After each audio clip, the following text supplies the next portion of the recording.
Hey Roman, you saw on Friday that we did that article around DisChem's saying they weren't going to allow the promotion of white people there. It was the talking point over the weekend. Everybody was talking about how racist they saw this. And lo and behold, what's DisChem done today? Withdrawn it, mate. They've withdrawn it, and they're now saying, sorry, they didn't mean to cause offense to people, and they committed to transformation and some other buzzwords, and they regretted causing offense to staff and customers. Yeah, am I wrong to say that I trust this game even less now? Because on Friday they stood behind the memorandum, right? And now today they're saying, oh, we're really sorry, we apologize, it won't happen again. But we still love transformation at DisChem. I mean, it says so right there in their new statement, where they basically say, you know, legislation is around for employment equity, we need transformation targets, and it's a priority for us. So I think I actually respect them less today because of the U-turn, rather than saying, fuck off, we'll follow the equity laws irrespective of what you think. But they don't have the balls to even do that. I think it's funny because obviously what we saw on Friday is a lot of people even commented on our stream. They were like, this can't be true, can't be real. I mean, look at the way it's spelled and the things that they're saying. It's so blatant. Like, nobody would do that, would they? At the end of the day, DisChem has corporate targets it has to follow. And as a CEO, I can say there are certain guidelines it has to follow. And if they don't follow it, DisChem says, even in their own article, the fine is potentially 10% of turnover. It's a lot of money, mate. It's a lot of money. It's going to impact shareholders.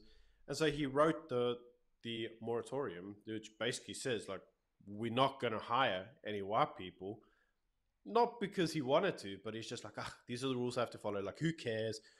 Let's get the point compliance. Let's make sure that the board earns this money. I'll earn my cash. And, we spoke about this on Friday. Like, all any CEO is going to be thinking about is his exit plan and what's his bonus going to look like. You don't really care what the actual genetic makeup of the company looks like. Well, I mean, let's be honest. For DisChem, Ivan Saltzman, is the one who created it in 1971. He's been there for 50 years or however long. What is interesting to me, though, is the fact that they are sorry that it caused offense, but they are not sorry that it was racist. Have you noticed that? Like, they say nothing about the actual law being bullshit. They say, oh, we will do it in another way, in a less offensive way.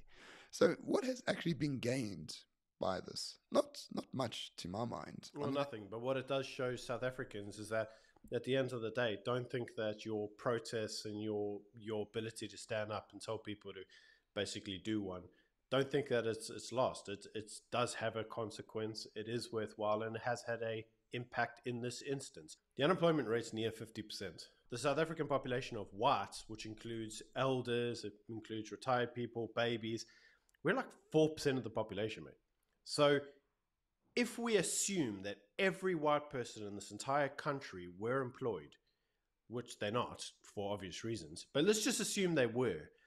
If every single one of them were employed and we gave every one of their jobs to a black person, we still wouldn't dent the unemployment rate. We'd still have 45% unemployment rate, which tells you that transformation in this country is not the problem. The problem is lack of jobs. There are no jobs. That is why black people are not in employment.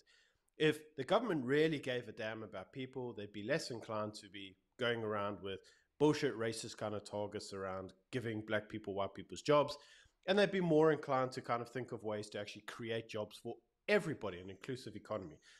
But that's not the way they want to work, because that's essentially communist ideology. There's a fixed pie. We don't grow the pie. We just re-slice the pie. That's communism 101.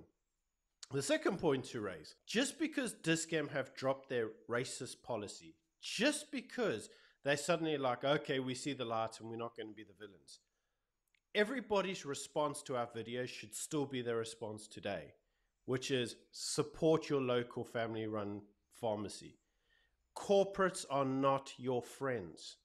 They will just go wherever it suits their interests.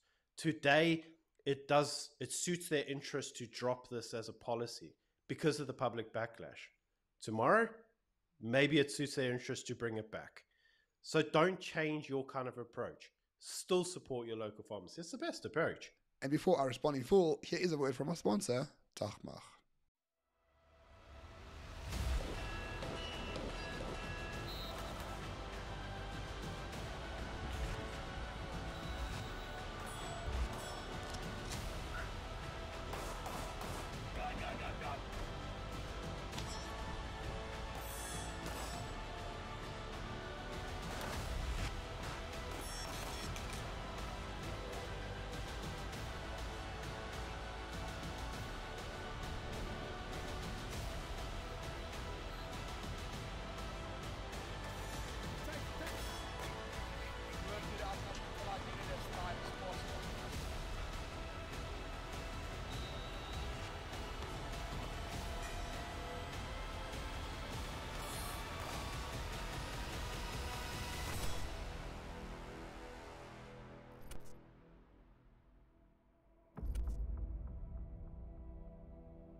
So, Byron, I mean, I tend to agree with you. Like, you have to support businesses that don't fall into this BEE bullshit.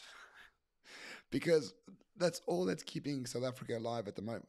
Like, corporates aren't, to a large degree. They just employ lots of people in the upper sort of professional class, most of them.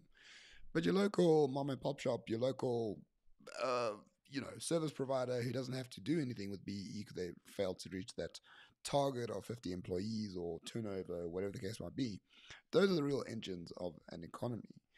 And let us not forget, during the course of the and let us not forget, during the course of the virus of unknown origins lockdown, all of these corporates were very happy to jump onto the board of mandatory vax and lockdowns and everything else. These are not your friends at all, irrespective of their views on transformation, irrespective of anything.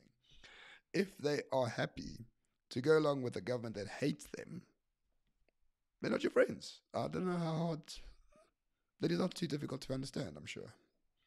My butcher, who's in my side of the woods, he's actually really good at what he does, and he knows my name by first name basis. I can walk in there and be like, "Hey, my usual," and he'll just cut all my stuff, and the meat's really good quality. The same thing happens with my pharmacy. I know my local pharmacist. When I walk in there, he knows my script. He gives me my script.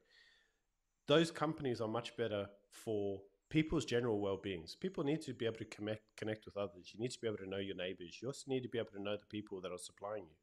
So support local businesses. Don't support a corporate. There's no soul in a corporate. It's just greed, mate. And if anything, DisChem has shown just how deep that greed goes. But basically, DisChem says they are quite happy to be less profitable, but still follow the ANC's rhetoric and policy on racial discrimination. That's all you need to know. Your local pharmacy won't do that. Your local butchery won't do that. Your local pool shop won't do that. These people actually do treat you like a customer. These corporations treat you like a number, and it shows over and over again.